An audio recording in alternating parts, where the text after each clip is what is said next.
ওঠার সময় এখানে একটা দোকান খুব সুন্দর, এখানে এখন চা খাবো। পাহাড় দেখতে দেখতে খাবো লাল চা। লাল চা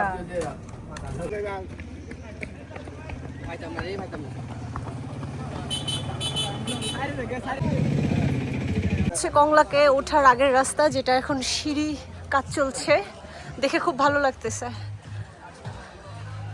এবার যদি আসি ইনশাল্লাহ তাহলে হয়তো বা এই সিঁড়িটা দিয়ে ওঠা হবে। এখন অন্য আরেকটা রাস্তা দিয়ে কংলাকে উঠতেছি, দারুণ লাগতেছে। নতুন রাস্তা, আর ওটার তো কাজ চলতেছে, এদিক দিয়ে এখন যাচ্ছি।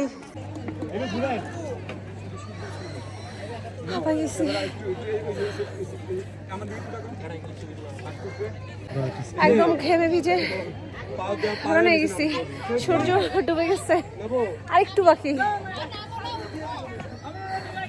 কংলাকের একদম সর্বোচ্চ উপরে।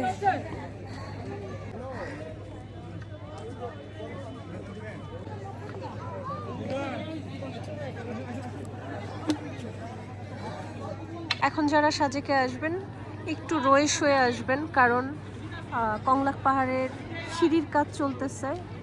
রাস্তাগুলো এখন একটু অন্য সাইড দিয়ে বেশ সরু এবং খাড়া। যাদের টিলা বাওয়ার প্র্যাকটিস নাই তারা কিন্তু একটু সাবধানে আসবেন। এখানে এখন সবাই ফিরতেছে, কিন্তু বেশ বড় একটা জট বেঁধেছে।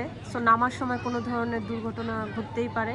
সো দুর্ঘটনা এড়াতে একটু সময় নিয়ে তারপরে নিচে নামবেন। গাড়ি তো আপনার অপেক্ষাতে থাকবেই, তবে কোনো ধরনের রিস্ক না নেওয়াটাই বেটার। কারণ কংলাক পাহাড় হচ্ছে সাজেকের সর্বোচ্চ পাহাড়, এখান থেকে পড়ে গেলে ভালোই বিপদ হতে পারে। সো অনেক বাচ্চারাও আছে, সাবধানে আসবেন। ভ্রমণ যেন হয় আনন্দের, এবং ভ্রমণ যেন হয় সাবধানতার সাথে। পাহাড়ের এত সুন্দর সুন্দর ভিডিওগুলো কেমন হচ্ছে অবশ্যই কমেন্টস করে জানাবেন। পাহাড়ের গা বেয়ে জঙ্গলের মাঝে ফুটে আছে সুন্দর হলুদ রঙের ফুল, দেখে মনে হচ্ছে কোনো বাগানি নিজ হাতে গাছটা লাগিয়েছে। পাহাড়ের এই অদ্ভুত সৌন্দর্যগুলো মানুষকে মুগ্ধ করে। জীবন দশায় অবশ্যই এরকম একটা পরিবেশে এসে দাঁড়িয়ে থাকাটাও আমার কাছে অনেক বড় লাগে, অনেক আনন্দের লাগে। আমি প্রকৃতি প্রেমী একজন মানুষ, তাই প্রকৃতির কাছে ফিরে আসি বারবার। প্রকৃতি আমায় ডাকে বারবার। আস্তে আস্তে কুয়াশায় ঘিরে যাচ্ছে সবগুলো পাহাড়।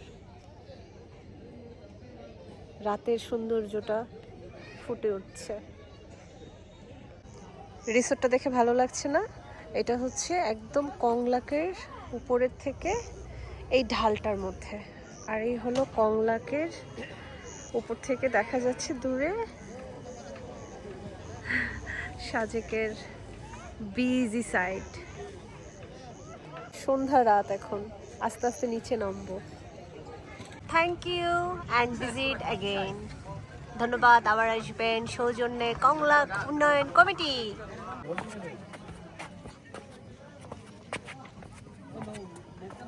ফ্রেশ ফ্রেশ আখের রস খাবো। আমরা এখন কংলাক থেকে নামছি। আমাকে নিশ্চয়ই দেখা যাচ্ছে। কংলাক থেকে নামছি, দূরে দেখা যাচ্ছে